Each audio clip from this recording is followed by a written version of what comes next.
Sir, my name is Abdullah Muhammad Galib. My ID is 241353375, and also my our team member is MD Rizwan Rahman, Abdullahi Adam Hamid, and Muhammad Farah Ahmed. Our presentation topic is OOP, four pillars of OOP. So this is our presentation topic. The title is Four Pillars of OOP, Object Oriented Programming, and Building Scalable, Reusable, and Scarce Software. OOP is not just a coding syntax, it's a way of thinking about software by breaking it down into real world objects. To master this, we have to understand its four main pillars like that: encapsulation, inheritance, polymorphism, and also abstraction. The pillar number one is encapsulation. It means data protection. The concept is wrapping data and the code that acts on the data into a single unit like a capsule. And the purpose of encapsulation is to hide the internal state of an object from the outside world and only allow access through controlled method.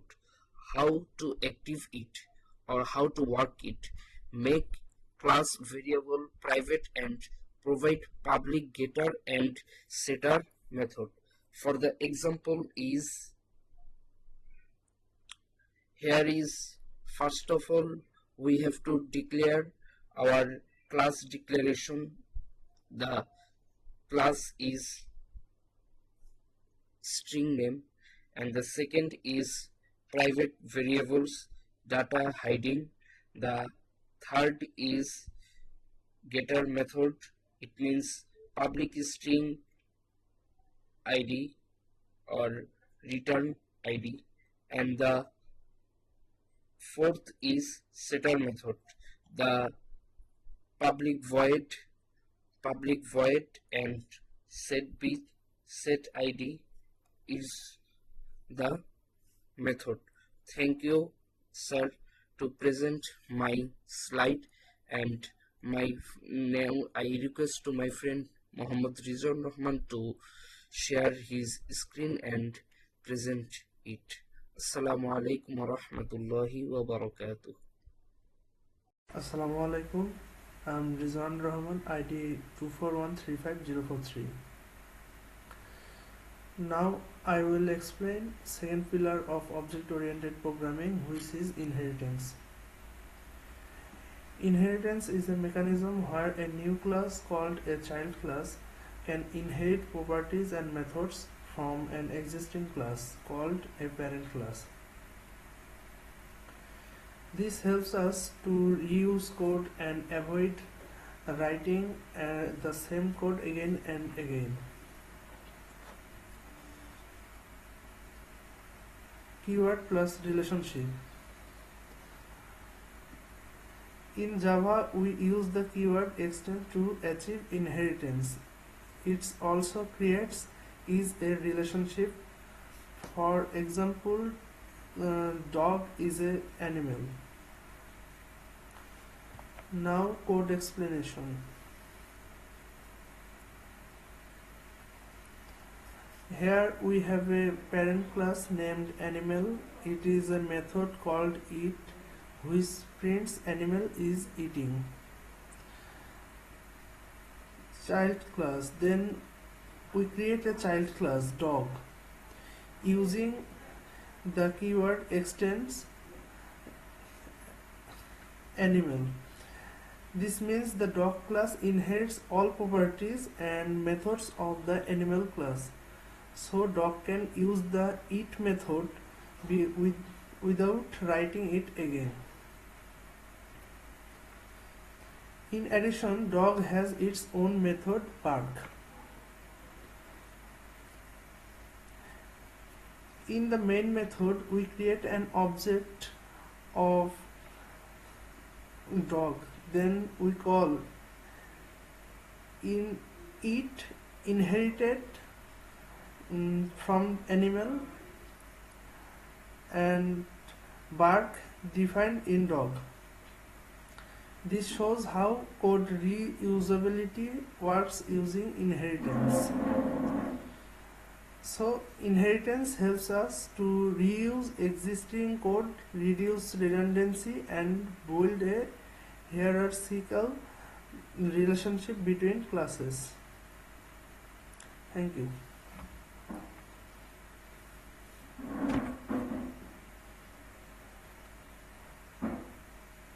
Assalamualaikum everyone. My name is Abdullah Adan Hamud. My ID is 242356888.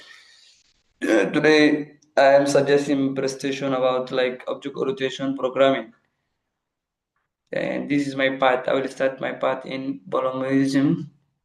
Bolominism, which means many forms. Like Bolominism allow like single method to form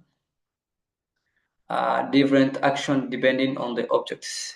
In Java, there are two types: compiler types booleanism, method of overloading; runtime booleanism, method with overriding. In this example, the animal's case has been method sound and a dog class are overriding it. Even though we create object as you can see this side, like Java animals are new dogs. When we call sound dot com, it created with dog method and not be animals. So the output will be dog back. This is called runtime booleanism. Thank you for listening.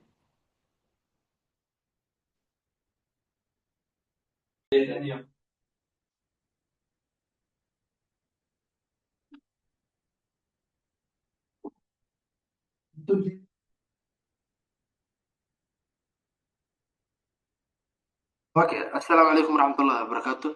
And my name is Muhammad Farah Ahmed. My ID is 2423567. And today I'm presenting an object-oriented programming. Good night, everyone. Today, I'll briefly explain the fourth pillar object-oriented programming, which is abstract. Abstract. And abstraction means hiding complexity and showing only the important features to the user. In simple words, we focus on what an object does not and does not how it works internally. For example, when you use a mobile phone, you just tap and use apps. You don't need to understand the internal code and hardware. This is abstract in real life. In Java, abstraction is achieved using abstract classes interfaces. As you can see in the example, we have an abstract called class called animal with an abstraction method sound. This method does not have a body because different animals produce different sounds. Then we have a class dog that extends an animal and provides its own implementation of the sound methods. This shows how abstraction allows us to define a general idea and let subclasses handle in the detail. Finally, in the main methods, we create an object. Finally, in here. Finally, in the main methods, we create object and call the method. The user only sees the result, not in the internal complexity. Conclusion. Object-oriented programming has four main pillars, including encapsulation encapsulations. Encapsulation protects data, interferences, promotes code reuse, and polymorphism provides flexibility, and abstraction simplifies complexity. Together, they make programming more efficiently, organized, and powerfully. Thank you. That's my last part of our presentation, our group. Thank you very much.